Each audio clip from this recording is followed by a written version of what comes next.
तलवार और ढाल शब्द सुने हैं, बचपन में हम सब खेले भी हैं। तलवार और ढाल युद्ध में प्रयोग होने वाले परंपरागत अस्त्र शस्त्र हैं। तलवार से आक्रमण किया जाता है, वहीं ढाल से आक्रमण से डिफेंड किया जाता है।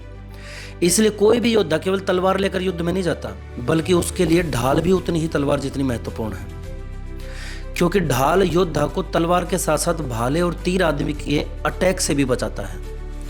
हालांकि ढाल का काम हमले को रोककर योद्धा को दुश्मनों के अटैक से बचाना ही होता है, लेकिन क्या ढाल बंदूक, राइफल, तोप, मिसाइल आदि के हमले से किसी को बचा पाएगा? जवाब है नहीं।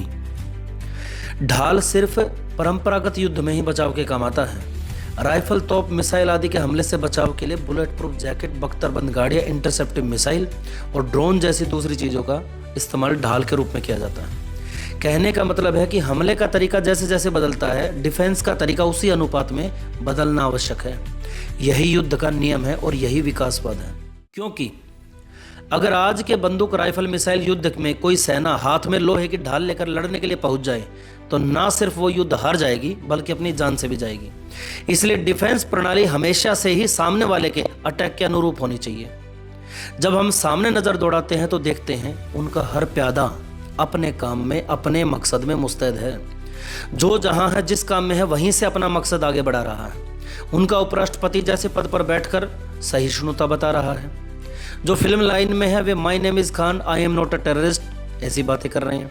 संगीत से जुड़े लोग हल्ला मोला, अली मोला टाइप के गाने गा रहे हैं। उनके रसोइये थूक करके, मूत करके खाना पका रहे हैं, खाना खिला रहे हैं, खाना बांट रहे हैं। फल वाले दवाई इंजेक्ट कर रहे हैं। चिकित्सा से जुड़े लोग लाल किले पर ब्लास्ट कर रहे हैं, आईएसआईएस की भर्ती कर रहे हैं। एसी कूलर रिपेयर करने वाले घरों की रेकी कर रहे हैं। कहने का मतलब है हर कोई अपने स्तर पर एक्टिव है। जब हम हर चीज से बेखबर पैसा कमाने में मस्त है, जो कि एक बहुत ही भयानक कंडीशन। मानना है कि हमें खुद पर हो रहे हमले के अनुरूप ही डिफेंस को विकसित करना चाहिए। इसके लिए बहुत कुछ करने की जरूरत नहीं है। ना इसके लिए बहुत बड़े कानून चाहिए, ना इसके लिए बहुत बड़ी सरकारी मदद चाहिए।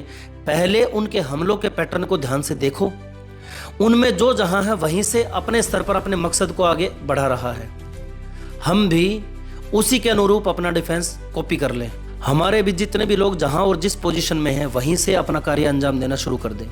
जैसे अगर कोई सब्जी बेच रहा है तो उनको महंगी सब्जी बेचे, कोई डॉक्टर है तो उनको महंगी दवाइयाँ लिखे, महंगी जांच लिखे, और ये सुनिश्चित हो कि जांच और दवाइयाँ हमारे ही व्यक्ति से खरीदी जाएं। राजनीतिक लोग उनकी कम से कम मांगे माने, पुलिस वाले, एडवोकेट्स अपने अपने तरीके से निपटे। यही तरीका है। मतलब हर लोग अपना अपना काम करते रहें, लेकिन करते समय थोड़ा ध्यान रखें कि कर किसका रहे हैं, जैसा कि वे करते हैं। अगर कुछ दिन ऐसा ही करेंगे तो अपने आप फर्क महसूस करने लगोगे, क्योंकि आपके अधिक बच्चे नहीं है ना ही आपके बच्चे अनपढ़ हैं जो सड़क पर जाकर पत्थर चलाएंगे, बल्कि आपके बच्चे अच्छे अच्छे पदों पर हैं। तो फिर अपने उन्हीं अच्छे अच्छे पदों का उपयोग अपने काम, अपनी ढाल के रूप में करो ना। टारगेट बिल्कुल छोटा सा, एक सूत्रीय रखो। उधर की सारी लक्ष्मी इधर खींचनी है। लक्ष्मी खत्म, खेल खत्म। क्योंकि भूखे पेट दिन नहीं, रोटी याद आती है। इसके लिए करना सिर्फ ये है कि हर लोग अपने अपने मोर्चे पर मुस्तैद हो जाओ और बिना वजह के सुचिता फुचिता की पीपड़ी बजाना बंद करो। क्योंकि ये जब 40% होंगे तब होंगे। हम आज 80% हैं। हम चाहें तो क्या नहीं कर सकते। चाहने की तो देर है भाई।